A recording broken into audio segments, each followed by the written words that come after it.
In this session, we are going to go deeper into the concepts of Dr. Faustus. जो इससे पहली वाली video है उसमें we discuss कि Dr. Faustus as a poor bargain, Dr. Faustus as an allegory, और doctor Faustus को हमने मिथ ऑफ इकरिस जो ग्रीक माइथोलॉजी का एक मिथ है उसके साथ भी हमने कंपेयर करने की कोशिश करी थी and we also discuss about the poor bargain और द फॉस्टियन बार्गेन। तो ये कंसेप्ट्स अभी तक हम पिछले वीडियो में डिस्कस कर चुके हैं। अगर आपने नहीं देखी है तो मैं ऊपर एक उसका लिंक छोड़ दूंगा, वॉच दैट वीडियो फर्स्ट, फिर उसके बाद जो है आप इसको देखोगे तो कंटिन्यूएशन में आपका विद समरी के साथ साथ कंसेप्ट्स भी क्लियर होते चले जाएंगे। अब इस वीडियो में हमको जो समझना है वो ये है कि डॉक्टर फॉस्टर, जिस पे क्वेश्चन काफी बन के आता है आपके मास्टर्स और इंग्लिश ऑनर्स में भी एंड यूजीसी नेट में भी इसका एमसीक्यू कभी कभार आ जाता है, दैट डॉक्टर फॉस्टर्स जो है whether it's a mystery play, morality play और अ मिरेकल प्ले, अब ये है क्या? बहुत सिंपल से इसमें हम एक कंसेप्ट के हिसाब से इसको समझेंगे। We will not go deeper into it, but आपको अगर एक ही वर्ड से एक ही लाइन से समझ में आ जाता है तो आपको ये भी पता लग जाएगा कि डॉक्टर फॉस्टर्स इसमें से है क्या। अब मिस्ट्री प्लेस क्या होते थे? कुछ ऐसे प्लेस जिसमें बिब्लिकल इंसिडेंट्स या बिब्लिकल जो इवेंट्स होती थी उनके बारे में दिखाया जाता था। जो प्ले परफॉर्म किए जाते थे उसमें बिब्लिकल इंसिडेंट्स होते थे। मिरेकल प्लेस में जो प्लेस परफॉर्म होते थे उसमें जो सेंट्स ने कुछ मिरेकल्स अगर परफॉर्म किए हैं तो उनकी लाइफ के बारे में दिखाया जाता था। कुछ ऐसे सेंट्स जिन्होंने मिरेकल्स परफॉर्म कर दिए और वो जो है स्टेज पे परफॉर्म करके जो है प्रेजेंट कर दिए जाते थे। Now came the morality play. क्यों इसका जरूरत क्यों पड़ गई? बिकॉज मिस्ट्री और मिरेकल प्ले में क्या हो रहा था कि वो काफी ज्यादा रेपिटेटिव हो रहे थे। देयर वाज नथिंग न्यू, उसमें कुछ न्यू सीखना नहीं रह गया था, उसमें कुछ न्यू देखना नहीं रह गया था। कितने मिरेकल्स देख लोगे आप, सेम कुछ उसी तरीके के मिरेकल्स चल रहे हैं, उसी तरीके की बिब्लिकल स्टोरीज चल रही है, कुछ तो नया होना चाहिए। And people they started getting bored. अब मैंने बताया था जैसे कि रेनेसां ह्यूमैनिज्म का ऑलरेडी बूम चल रहा था उस टाइम पे, so the people they had quest for knowledge. उनको कुछ नया चाहिए था, कुछ उनको नया डिमांड था उनका उस टाइम पे। So it gave rise to a morality play structure as well.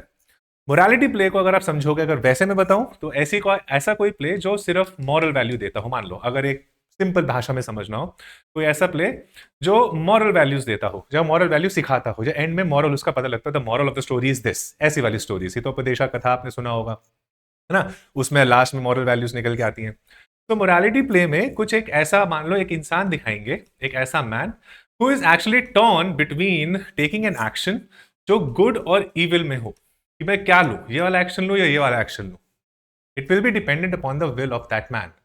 और इसकी वजह से वो जो अगर बुरा एक्शन लेगा, मतलब गुड डीड करेगा या इविल डीड करेगा, उस पर डिपेंड करेगा कि उसका आगे का जो फ्यूचर है वो कैसा होगा। आगे का फ्यूचर इन द सेंस कि क्या उसकी सोल हेवन में जाएगी, हेल में जाएगी। And most of the time in morality plays we will see कि एक जो ट्रेजिकल एंडिंग हमको इसमें देखने को मिलेगी। बिकॉज जब ट्रेजिकल एंडिंग होती है, जब ट्रेजेडी होती है, तभी एक लेसन सीखने को मिलता है। अगर एक हीरो सब कुछ सही करता चला जा रहा है, उसके साथ एंड में भी सब कुछ सही हो गया, तो उससे सीखने को कुछ ऐसा मिलेगा नहीं। People will not get to know कि गलत करने का नुकसान क्या है, सिर्फ सही करने का फायदा उनको पता लगेगा। बट इसमें क्या था कि इसमें ज्यादातर आप देखोगे कि जो भी मोरालिटी प्ले लिखे गए थे उसमें जो सोल है, जो एक इंसान है, वो ज्यादा से ज्यादा जो है इविल एक्शन जो है वो करता चला जाएगा। लिटिल डिड ही नो कि उसके इविल एक्शन के कॉन्सिक्वेंसेस क्या हो सकते हैं, कितने फेटल हो सकते हैं। और वो होगा भी हीरो के थ्रू ही वो परफॉर्म करवाया जाएगा, हीरो के थ्रू ही वो चीज दिखाई जाएगी। तो जो डॉक्टर फॉस्टर्स है, it is also a morality play. This फंडा यू शुड ऑल्सो नो। जो एक और कंसेप्ट इसमें आपको समझना है वो है साइकोमाकिया, द वॉर विद इन। ये कुछ मिलते जुलते ही होंगे, स्टोरी के हिसाब से हम इसको समझेंगे। वॉर विद इन है क्या? जैसे मान लो, जैसे अभी हमने पहली वाली वीडियो में भी डिस्कस किया था, अभी भी डिस्कस मोरालिटी प्ले में आपको बताया, there will be a consistent war within me कि मुझे क्या एक्शन लेना चाहिए, क्या मैं ये चीज करूं या ना करूं। तो डॉक्टर फॉस्टर्स, जब आप उसको पढ़ रहे होगे तो आपको ये चीज दिखेगी कि जब डॉक्टर फॉस्टर्स के पास मेफेस्टोफिलिस आता है और वो उसको बोलता है कि for the period of 24 years you can do anything but you have to sign a contract. यहां तक हमने किया था। अब वो जो कॉन्ट्रैक्ट साइन करता है वो ब्लड से साइन करता है। अभी आगे मैं उस बारे में भी आपको दिखाऊंगा। तो वही जब ब्लड से साइन उसको करना होता है, उससे पहले उसके अंदर there is a war, consistent war चल रही होती है। ये वॉर जो है throughout the end of the story उसमें देखोगे आप लोग कि वो चलती जा रही है। तो इसमें भी वही चीज है। अब वॉर किस चीज का? रिडेम्पशन का और hubris and despair. Hubris and despair जो है हमने ऑलरेडी ग्रीक माइथोलॉजी का जो कंसेप्ट था आपका इकरिस वाला, उसके हिसाब से समझ लिया है। अब ह्यूब्री अगर आप देखोगे तो इट बेसिकली मींस कि एक्सेसिव प्राइड की वजह से एक डाउनफॉल कैसे होता है किसी का। डॉक्टर फॉस्टर्स में वही है।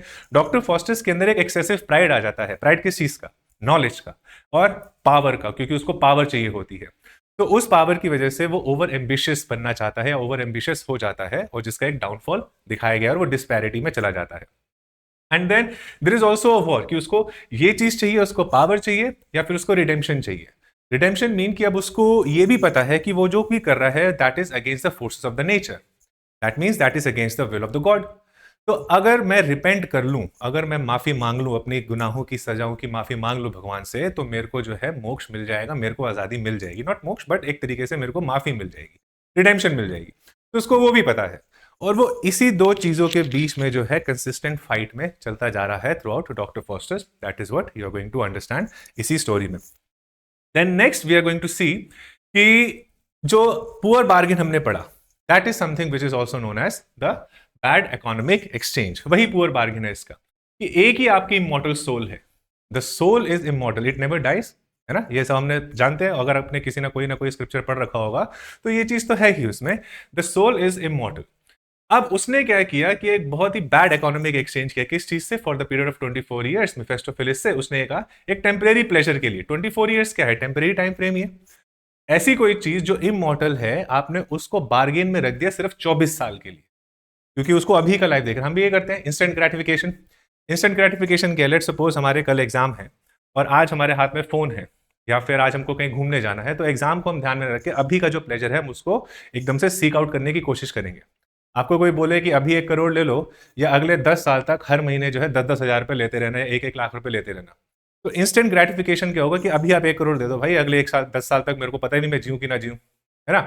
तो एक यही चीज है इसके अंदर, एक डिलेमा जो एक बंदा रहता है इंसान, कि अभी ले लूं मैं इस 1 करोड़ को, या अगले 10 साल तक 1-1 लाख रुपए लूं, किस चीज की तरफ मैं जाऊं।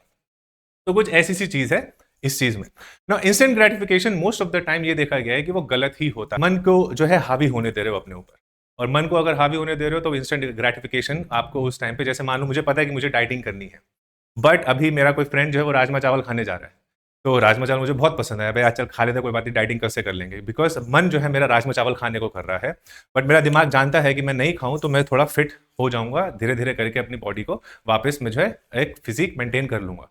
बट नो, इंस्टेंट ग्रेटिफिकेशन चाहिए। तो कुछ वैसा सा है ना, अभी अभी का सुख भोगना है, वो वाली चीज। द नेक्स्ट थिंग इसमें जो हमको समझनी है दैट इज होमोफ्यूज। स्टोरी में जब आगे बढ़ोगे आप, आई एक्सप्लेन्ड यू गाइस कि जब वो मेफिस्टोफेलिस उसको बोलता है that we have to sign the contract and that contract has to be signed with your blood. तो जब वो अपना खून निकालता है अपने हाथ से, तो वो जो खून डॉक्टर फॉस्टर्स का उस टाइम पे जम जाता है। जब जमता है तो ये लिखा हुआ था होमोफ्यूज। तो ये जो होमोफ्यूज है, होमोफ्यूज एक तरीके का साइन है फ्रॉम द गॉड। वो खून जमना ये एक तरीके का साइन है फ्रॉम द गॉड कि भाई अभी भी तेरे पास टाइम है, do not jump into such matter so quickly. इस इंस्टेंट ग्रेटिफिकेशन में इतनी जल्दी मत आ। 24 साल का जो ग्रेटिफिकेशन तेरे को लग रहा है, वो कब 24 साल बीतेंगे तेरे को पता भी नहीं लगेगा। तो this is a sign from the god कि मत कर, वो खून जमता है उसका। बट डॉक्टर फॉस्टर्स आप इसमें देखोगे ही इग्नोर्स दैट साइन। उसको इग्नोर करते हुए वो जो मेफिस्टोफेलिस है वो कुछ इस तरीके की उसमें कुछ चीज करता है कि जो खून जो है वो फिर से बहने लगता है, और वो उसके ब्लड से उससे साइन करवा लेता है। तो ये कंसेप्ट भी आपको इसमें पता होना चाहिए। इसमें मेंशन है that the body's physical rejection of spiritual suicide, fire Mephistopheles uses coals to melt the blood, a precursor to hell fire. ठीक है, तो वो मेफिस्टोफेलिस की हेल्प करता है। The irony of forbidden knowledge. Forbidden knowledge मतलब ऐसी कोई नॉलेज जो मना हो। मना किसके थ्रू हो? गॉड के थ्रू, या फिर स्क्रिप्चर्स में लिखा हो that this knowledge should not be attend by a human soul. ये नॉलेज ह्यूमन सोल के लिए नहीं है। ऐसी कुछ काफी सारी किताबें हैं हमारे हिंदू माइथोलॉजी में भी, या फिर हमारे हिंदू कल्चर में भी, जो बैन हो रखी हुई हैं, या फिर जिनको पढ़ना जो है वो अलाउड नहीं है ना। बिकॉज वो जो नॉलेज है वो हम लोगों को फॉरबिडन है, बट लोग जो है फिर भी पढ़ते हैं आजकल के टाइम, बिकॉज मॉडर्न टाइम होता चला जा रहा है, वो पढ़ते चले जा रहे हैं। तो अब इसमें क्या है कि जो फॉरबिडन नॉलेज है, फॉस्टर्स उसको डिमांड कर रहा है। यही चीज जो है कुछ इस तरीके का कंसेप्ट जो है वो पैराडाइज लॉस्ट में भी है। पैराडाइज लॉस्ट में जो सेतन होता है वो सरपेंट की फॉर्म में गार्डन ऑफ ईडन में जाता है। गार्डन ऑफ ईडन में जाता है तो उसका काम होता है वहां पर जो एडम और ईव, खासकर जो ईव होता है, उसको टेम्प्ट करना कि वो कोई सिन करे। सिन क्या होता है कि पैराडाइज लॉस्ट में गॉड ने एक ट्री ऑफ नॉलेज रखा हुआ है। ट्री ऑफ नॉलेज में there is a fruit of knowledge, and God ने स्पेशली बोला हुआ है कि तुम सारे के सारे फ्रूट्स का, या जो भी पूरा पैराडाइज है, तुम उसका आनंद ले सकते हो, बट इस ट्री ऑफ नॉलेज में जो फ्रूट है उस फ्रूट को तुम नहीं खाओगे बस। That is forbidden, the forbidden fruit, ऐसे करके आता है। तो सेटन जो है उसको वही चीज ललचाने की कोशिश करता है कि यार ये फ्रूट खा ले, कोई दिक्कत नहीं होगी। तो जो ईव है, ईव को वो टेम्प्ट करता है, और ईव जो है उसकी बातों में आने से पहले उससे कोई कन्वर्सेशन उसके अंदर दिखाई है कि मैं नहीं खाऊंगी, कि गॉड नाराज हो जाएगा, गॉड पनिश करेगा। तो सेतन उसको बोलता है कि वो गॉड ही कैसा जो नाराज हो जाए, उसकी देखो अपनी जो है एक, वो कैसे उसको कन्विंस करने की कोशिश कर रहा है। अगर तुम इसको खा लोगे तो मैं तो एक एनिमल हूं, बीइंग एन एनिमल मैंने भी इसको खाया और देखो मैं बोल पा रहा हूँ, ठीक है, मेरे अंदर कुछ पावर आ गई। तुम खा लोगे तो तुम सोचो कितने पावरफुल हो जाओगे। और अगर वो गॉड ही है तो तुमको माफ करेगा ना। अगर वो माफ ही नहीं करेगा तो काहे का गॉड, किस तरीके का गॉड। या फिर अगर वो गॉड है, मान लो तुम ये खा के उससे भी पावरफुल बन जाओगे, तो वो गॉड क्या, गॉड को थोड़ी ना फर्क पड़ना चाहिए उससे। गॉड का तो काम ही यही है आप लोगों को माफ करना। और अगर वो गॉड है तो माफ करेगा, और अगर माफ नहीं करेगा तो गॉड किस काम का, है ना। ये चीज समझना, देखो टेम्प्ट कैसे कर रहा है उसको, अपनी तरीके के लॉजिक्स में वो कैसे डाल रहा है। तो अब वही चीज, वही वाला कंसेप्ट इसमें लेकर आओ कि अगर कोई ऐसी नॉलेज है, पहली बात, अगर वो नॉलेज गॉड नहीं चाहता कि हमको मिले तो वो अवेलेबल क्यों है। अवेलेबल ही नहीं होनी चाहिए। अगर अवेलेबल है यानी it has been provided by the God, है ना। तो ये हमारे ऊपर जो डाला गया है कि ये फॉरबिडन नॉलेज है, may be it is because of the scriptures, may be it is because of the religious text. तभी मैंने आपको बताया रेनेसांस ह्यूमैनिज्म में कि लोग जो है वो प्रीस्ट के और फादर्स के अगेंस्ट क्यों जा रहे थे, बिकॉज फादर्स ने बहुत ज्यादा पाबंदियां लगा रखी हुई थी, and it was difficult for the people to grasp कि यार क्या सही है क्या गलत है। तो फॉरबिडन है तो अवेलेबल ही नहीं होनी चाहिए ना वो चीज, आपने दी है तो यहाँ हम उसको यूटिलाइज करेंगे। तो ये इस कंसेप्ट से डॉक्टर फॉस्टर जो वो चल रहा है, वही चीज इसके अंदर है। He demands a book to behold all spells, सारे स्पेल्स वो जानना चाहता था ताकि वो सारी चीजें कर पाए जो वो मेडिसिन की बुक्स पढ़ के या फिर लॉ की बुक पढ़ के जो नहीं कर पा रहा था। तो उसको अब जादू स्पेल्स की किताब चाहिए थी ताकि वो स्पेल पढ़े और वो काम सारे हाथों हाथ हो जाए। देन उसमें forbidden question, who made the world. This question जो नॉर्मली पूछना चाह रहा था वो उससे मेफेस्टोफेलिस से, बट और से उसमें लूसीफर से, but they were not ready to answer this question because obviously it involve the divinity part, the divine. And both of them, और जो हेल के जितने भी आप इसमें देखोगे जो कैरेक्टर्स हैं, they are not ready to take the name of the God. उसको ऐसा लगा था कि जब उसके पास पावर आ जाएगी 24 ईयर्स के लिए, तो वो सारी चीजें करेगा जिससे अपना नाम और रोशन कर सकता है। उसका अपनी प्राइड को, उसको और वो जो है हवा देना चाह रहा था। बट जब उसके पास पावर आती है तो उसमें एक दिखाया है कि वो जो उसके एम्बिशन होते हैं पावर आने के बाद उसको करना है, वो सब कुछ छोड़ के वो फालतू की चीजें करने लग जाता है। द डिसेंट इनटू बेनालिटी, वही चीज जैसे भी मैंने बताया कि जब पावर आ जाती है तो उसको राइज करना चाहिए था, वो राइज नहीं करता बल्कि बेनालिटी में आ जाता, फालतू की फूहड़ चीजों में आ जाता है। और यही सारा पार्ट जो है आपको डॉक्टर फॉस्टर्स में एज ए कॉमेडी, या Doctor Faustus as a slapstick comedy, या Doctor Faustus as a farce, उसमें आपको ये एलिमेंट्स देखने को मिलेंगे कि वो पता नहीं कौन से देश में जा रहा है, कौन से उसमें चर्च में जा रहा है, कौन से फादर का मजाक उड़ा रहा है, किसी के सर पे हॉर्न उगा रहा है, किसी की कुर्सी पीछे से खींच दे रहा है। तो वो सारी एक्टिविटीज मेफेस्टोफेलिस उससे ऐसी एक्टिविटीज करवाता है जिससे उसका बस सिर्फ टाइम पास होता रहे और जो मेन गोल है वो उससे डाइवर्ट हो जाए। उसका जो माइंड है वो उस रिडेम्पशन के पाथ में ना आ जाए, उसका माइंड जो है वो गॉड से रिडेम्पशन सीख करने के पाथ में ना आए, तो उसको फूहड़ हरकतों में रखता है। बिकॉज अगर वो जो करना चाह रहा था, एक्चुअली में जो करना चाह रहा था, तो वो गॉड के नेक्स्ट ही हो जाता, और वो करवा भी नहीं सकते थे। तो उसको डॉक्टर फॉस्टर्स को डाउट हो जाता है कि ये तो वो करवा भी नहीं पा रहे, इनके तो बस की भी बात नहीं है, मैं तो खामखा इस चीज में फंस गया। तो वो रिडेम्पशन कर लेता, सीख कर लेता। तो मेफेस्टोफेलिस उसको ये फालतू की स्लैपस्टिक कॉमेडी आप इसमें देखोगे, जैसे ये पोप का सीन आएगा, इसमें नाइट का सीन आएगा, हॉर्स कोर्सर का सीन आएगा, ये सब आप जो स्टोरी पढ़ोगे जैसे अभी मैंने एक्सप्लेन किया, ये सारे फनी एलिमेंट्स हैं। तो स्लैपस्टिक कॉमेडी है ये, आपको उसमें देखने को मिलेगा। तो what exactly is happening, the exact thing that is happening is the distraction. उसको डिस्ट्रैक्ट कर रहा है किस चीज से, that Lucifer parades the 7 deadly sin. अब ये चीज बहुत इंपॉर्टेंट है इसमें, we are going to understand कि जब डॉक्टर फॉस्टर ये सारी चीजें कर रहा होता है तो एक मोमेंट ऐसे आता है वेर इन ही रियलाइजेस यार अब बस बहुत हो गया, इट्स बेटर कि अब मैं गॉड के रास्ते पे वापस चला जाऊं। Because through out the story good angel bad angel भी आ रहे हैं, उसको समझा भी रहे हैं, गुड एंजल उसको बार बार समझाता है। तो अब जब वो एक ऐसे पॉइंट पे आ चुका था कि नहीं अब बस बहुत हो गया, कि मैं now I want to seek redemption, मेरे को अब कुछ फायदा नहीं है इन सब चीज़ों में, क्या फालतू की सारी चीज़ें मैं कर रहा हूँ, मैं कभी अनसीजनल फ्रूट उगा रहा हूँ, कभी कुछ कर रहा हूँ, ये मेरे मतलब की बात नहीं है। And I am also quite fine now, देख लिया जो करना था मैंने सब कुछ कर लिया, तो मैं अब वापस जाना चाह रहा हूँ। तो उस टाइम पे जो है सेतन आता, लूसीफर आता है, एंड मेफेस्टोफेलिस आता है, और उसके सामने एक 7 डेडली सिन की उसको डिस्ट्रैक्ट करने के लिए परेड रखते हैं। This question is also being asked कि ऐसे 7 डेडली सिंस कौन से हैं। 7 सिंस इन क्रिश्चियनिटी या बाइबल में जो मेंशन कर रखे हुए हैं कि ये जो 7 गुनाह हैं, आप एक इंसान बीइंग अ ह्यूमन बीइंग, आपको ये 7 गुनाह जो है ये नहीं करने हैं। अगर आप करोगे तो आप जो है हेल के रास्ते पे जाओगे।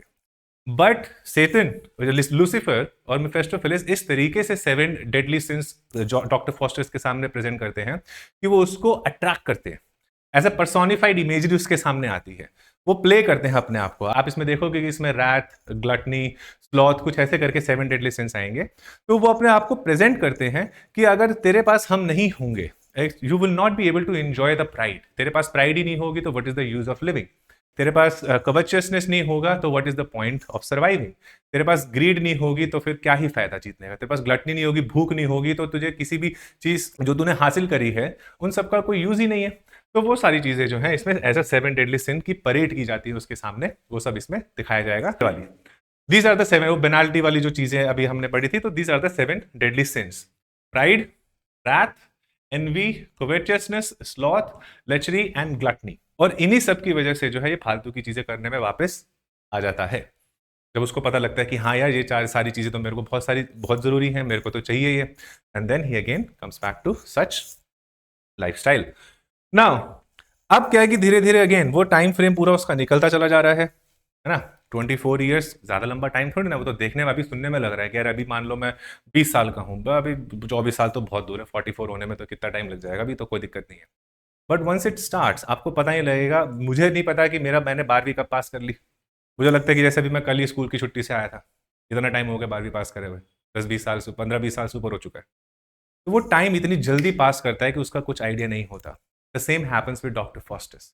उसका टाइम अब पास हो गया है। तो एक इंसिडेंट इसमें एक ऐसा आता है कि वेर इन डॉक्टर फॉस्टर्स जो है, ही वो जैसे मरे को जिंदा करने वाली जो एक बात होती है ना, he wants to get married, या फिर मरे को जिंदा करने वाला कुछ इंसिडेंट कुछ ऐसा जो है, तो उसके सामने डॉक्टर फॉस्टर्स जो है, he wants to see the face of the women जिसकी वजह से जो ट्रॉय की लड़ाई है वो हुई थी।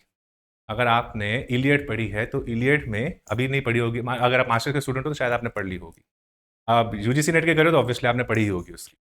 तो इलियड में क्या है कि it was also a war, एक ऐसा वॉर जो 10 साल चला था, और वो एक लड़की के पीछे चला था। बिकॉज जो ट्रोजन आर्मी है, जो ट्रोय के जो लोग हैं, वो ग्रीक जो है, ग्रीक का जो किंग था एगामेम्नन, उसका भाई मेनालॉस, उसकी बीवी थी हेलेन, उसको उठा के ले आए थे।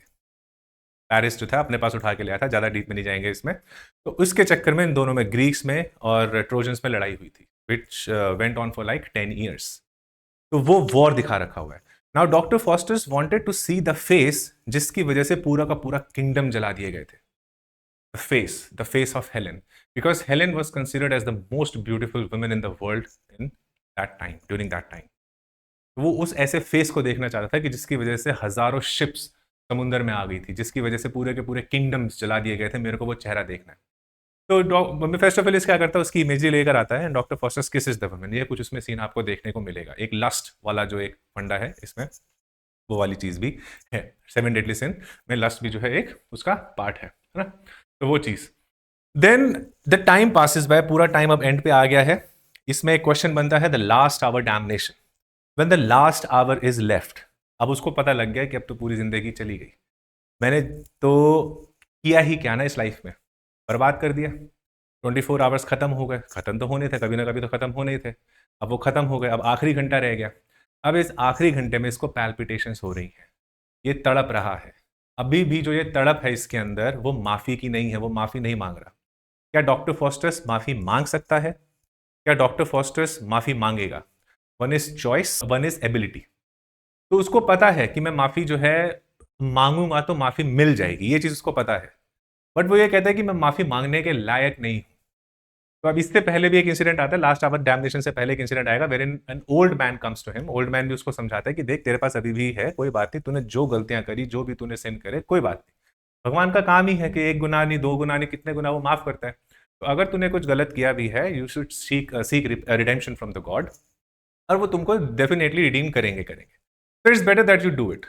बट वो उनकी भी उस एडवाइस को इग्नोर कर देता है। मेफिस्टोफेलिस वो आते हैं और इग्नोर करवा देते हैं उसकी उस एडवाइस को। फिर याद आखिरी घंटा आता है, एंड देन ही सेज कि बस कोई एक ऐसी इंसिडेंट हो जाए, कुछ ऐसे मेरे को जो है पहाड़ों के नीचे मैं कहीं जाके छुप जाऊं, मेरे को ये लोग ढूंढ ना पाए, बिकॉज अब आखिरी जब घंटा खत्म हो जाएगा तो हेल में से आएंगे वो डेविल्स और उसकी सोल को फाड़ के ले जाएंगे। और यही चीज इस बुक में भी दिखा रखी हुई है। तो वो सिर्फ इधर उधर भाग रहा है, एक तरीके से भागने के सेंस में क्या क्या है, ये नहीं कि फिजिकली भाग रहा है, बट वो चाह रहा है कि मेरे को बस किसी आसमान की ऐसी परत के नीचे छुपा लो, मेरे को किसी पहाड़ के नीचे दबा दो जहां पे लोग मेरे को ढूंढ ना पाए। बट कुछ फायदा ही नहीं है। मेफिस्टोफेलिस और सैतान जो है, जो लूसीफर, जब उसको ढूंढ लेंगे, ढूंढ लेते, ढूंढने क्या वही होता है। तो वो दिखाते हैं कि हेल से जो है वो सारी वो आती हैं आपके इसमें डेविल्स, और उसकी बॉडी को फाड़ के उसकी सोल निकाल के हेल में वापस ले जाते हैं। लास्ट आवर डैमनेशन जो है वो इतना ज़्यादा उसमें परेशान होता है। तो वो बोलता है इसमें, देखो, ही ऑल्सो ऑफर्स, वो अब यहाँ बार्गेन रखने की कोशिश कर रहा है कि तुम मेरे को हेल में जो है लाखों हजारों साल रख लो, बट परमानेंट इटर्निटी तो मत दो। लाखों हजारों साल हेल के लिए अब रेडी हो रहा है। सिर्फ 24 साल के लिए उसने अपनी इटर्निटी की जो सोल जो है वो इटर्निटी के लिए बेच दी। देखो, offers 1000 years in hell for eventual salvation, कि मेरे को चाहे हजारों साल तुम हेल में रख लो, बट लेकिन उसके बाद तुम मेरे को मुक्ति दे देना, सैल्वेशन दे देना, है ना। तो वही चीज है कि वो चाह रहा है कि उसको कोई ढूंढ ना पाए, उसको कोई मिल ना पाए, बट ऐसा नहीं होता, और उसका लास्ट आवर डैमनेशन जो है इसमें एक आपका दिखाया गया है। अब इसमें एक और जो कंसेप्ट है, since we are discussing the concepts, another concept is fate versus free will, कि क्या हमारी जो लाइफ है वो ऑलरेडी डेस्टिन्ड है। फेट आप प्री डेस्टिन्ड भी कह सकते हो, प्री डेस्टिनेशन आपने शायद ये पढ़ रखा हो। वेदर और लाइफ्स आर प्री डेस्टिन्ड, और is it the free will that whatever the actions that we do. जैसे मान लो मुझे कल सुबह पार्क जाना है, तो पार्क जाना क्या वो प्री डेस्टिन्ड है, पहले से डिसाइडेड है, क्या पहले से लिखा हो कि मैं कल पार्क जाऊंगा, या फिर वो मेरी फ्री विल है कि मेरी मर्जी है इसलिए मैं पार्क जाऊंगा। तो वो चीज इसके अंदर चलती है। क्या डॉक्टर फॉस्टर्स का डैमनेशन वॉज प्री डेस्टिन्ड, और was he doomed because of his own free will, अपनी मर्जी की वजह से उसका डैमनेशन हुआ है। What do you think? If you think कि वो प्री डेस्टिन्ड था, let me know in the comments. अगर तुमको लगता है कि नहीं, उसके खुद के कर्मों की वजह से था, तो वो भी मेरे को बताना, और जस्टिफाई उसको जरूर करना। ऐसे क्वेश्चन आपसे पूछते हैं। These are the questions which you should actually ponder upon. अब इसमें भी आप खुद सोचो, जैसे मैंने पहले बोला, इसमें भी अगर आप समरी लिख के आ जाओगे कि डॉक्टर फॉस्टर्स एक predestination, doctor Faustus is the fate और फ्री विल को आप एक्सप्लेन करो, and you just writing the plain summary bluntly, what is the point of being a literature student? Summary पे ही वर्क करते रहोगे तो ये कैसे इसको डिफ्रेंशिएट करोगे? अपने आगे आप स्टूडेंट्स से जब मान लो प्रोफेसर बनोगे तो कैसे उनको एक्सप्लेन करोगे? समरी समझा दोगे? तो इसीलिए you should know the difference कि Calvinist reading predestination, free will reading choice. तो कैल्विनिज्म भी उस टाइम पे था कि Faustus was doom from the start. तो ये सारी होमोफ्यूज जो उसमें, क्योंकि एक साइन जो दिखाया गया है कि जो ब्लड जो है उसमें रुक जाता है, दैट इज कि ऑलरेडी वो उनको बोलते हैं ना कि साइन आता है, मैंने बताया था होमोफ्यूज वाला, कि गॉड की तरफ से वो साइन है। तो वो चीज इसके अंदर बता रहे हैं। नाउ यही इसके अंदर एक डिबेट है। No one here to tell you कि वो डॉक्टर फॉस्टर्स की प्रीडेस्टिनेशन थी या उसका फ्री विल था। तो आपको यही खुद डिसाइड करना है। तो here I will and my video. I hope आपको ये सारे जो कंसेप्ट्स हैं मैंने सेकंड पार्ट में जो आपको बताए हैं, आपको पूरे क्लियर हो गए होंगे। So rather than just focusing on the summary, from next time I want you guys to start understanding a particular text or a prose or a poem उसके concepts के साथ. It's better to understand their concepts, उसकी themes, उसके symbols. ये सारी चीजें अगर आपको पता होंगी तो आपको पढ़ने में भी मजा आएगा, आंसर लिखने में भी मजा आएगा, और वो एग्जाम देने में भी मजा आएगा जिस एग्जाम की आप तैयारी कर रहे हो। तो I leave you with this one question at the end, जो मैंने भी थोड़ी देर पहले आपसे पूछा था कि डॉक्टर फॉस्टर्स का जो डैमनेशन हुआ था, was it predestined या फिर उसकी फ्री विल की वजह से? What do you think? See you soon.